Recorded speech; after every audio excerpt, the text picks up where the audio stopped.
Do you believe in miracles? Can you keep a secret if one person hides it so much and you're entrusted with it?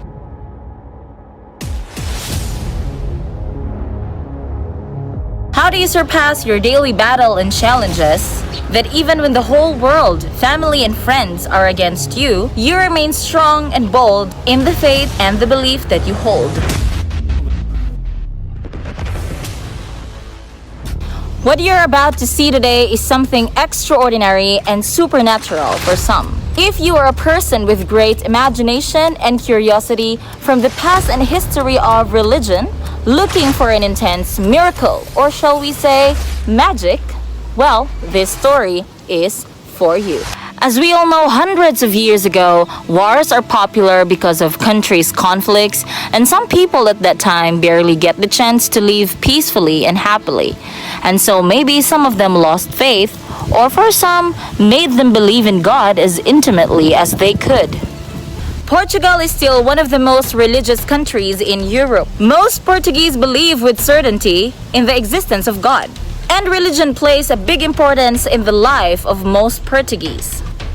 In February 1917, Portugal sent its first troops into World War I, which led to widespread poverty and deaths worldwide. And now, the thrill starts here.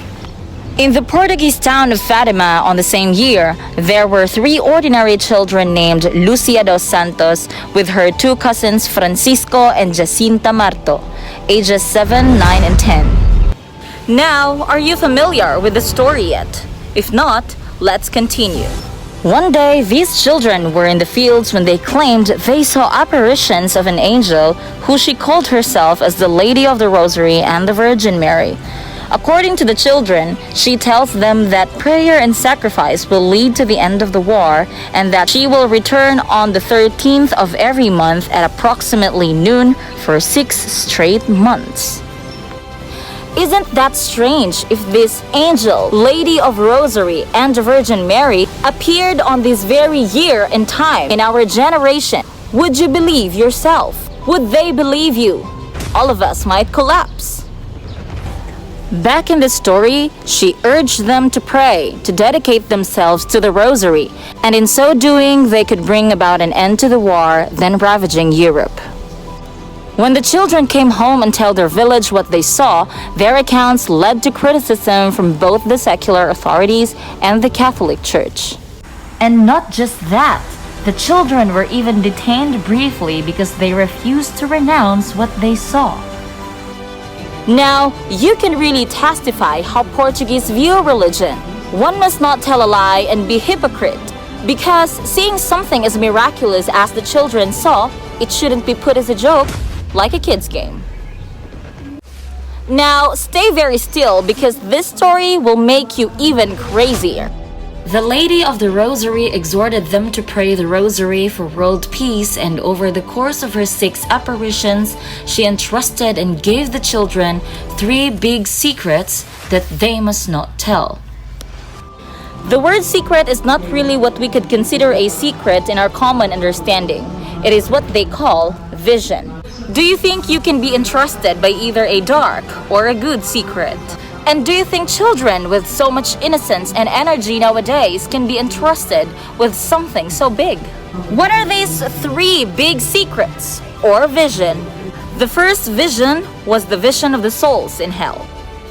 Lucia wrote that the Blessed Virgin showed the children what hell was like, complete with the suffering experienced by the souls who are there.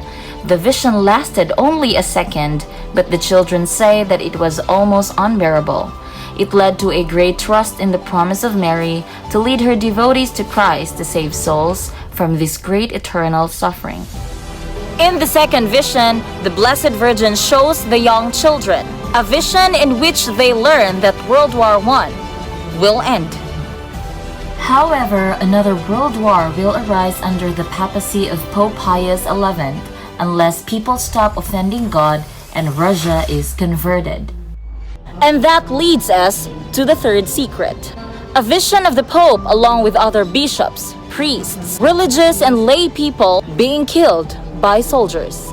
Before that, These visions were given to the children during one of the middle visits, so not the first visit nor the final visit. 23 years after the events themselves, Lucia was ordered by the local bishop of Fatima to write the secrets, and she willingly did so for the first two. However, she was not convinced that she should release the contents of the third secret. The bishop ordered her under holy obedience to do so, and so she wrote out the secret and placed it in a sealed envelope that was not to be opened for 19 years. Imagine you have a sealed envelope or an unboxed gift. Wouldn't you open it for 19 years also? I don't think I can do that if the gift is really for me. It was not opened until 1960.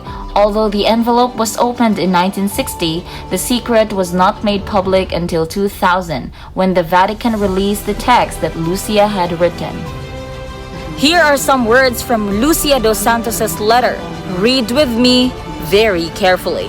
Afflicted with pain and sorrow, he prayed for the souls of the corpses he met on his way. Having reached the top of the mountain, on his knees at the foot of the big cross, he was killed by a group of soldiers who fired bullets and arrows at him. And in the same way there died one after another the other bishops, priests, men and women religious, and various lay people of different ranks and positions. How crazy is that? If these visions appeared today, these children will be called insane. As the news of apparitions grew during the 6 months, many people naturally asked for proof. Because why would they easily believe a kid who's innocent that might just be playing or wasn't just thinking or imagining it?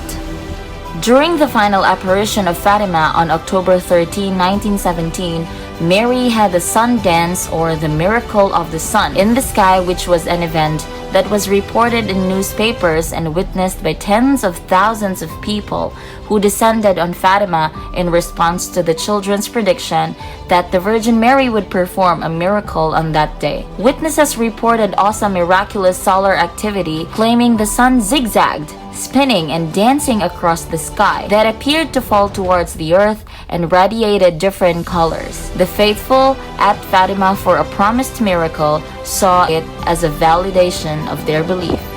This story became so powerful that even until today, many Catholic believers devoted themselves to pray the Holy Rosary. And now, ordered to keep silent about the content of her revelations, at age 41, Lucia dos Santos became a Roman Catholic Carmelite nun until her death. The Catholic Church is in the process of canonizing Sister Lucia dos Santos. She lived to be 97 and passed away in 2005, while Pope Francis declared her cousins who died in the 1918 influenza pandemic, Francisco and Jacinta, saints in 2017. Historical fact is blended with religious truth in a way that blurs the lines between fact and fiction, depending on how you look at Catholic miracles. Now, you might ask, what is special about Fatima in Portugal? Fatima is one of the most important Catholic shrines in the world, now dedicated to the Virgin Mary. Fatima Sanctuary welcomes millions of pilgrims and tourists from all over the world, particularly on the pilgrimage days in May and October.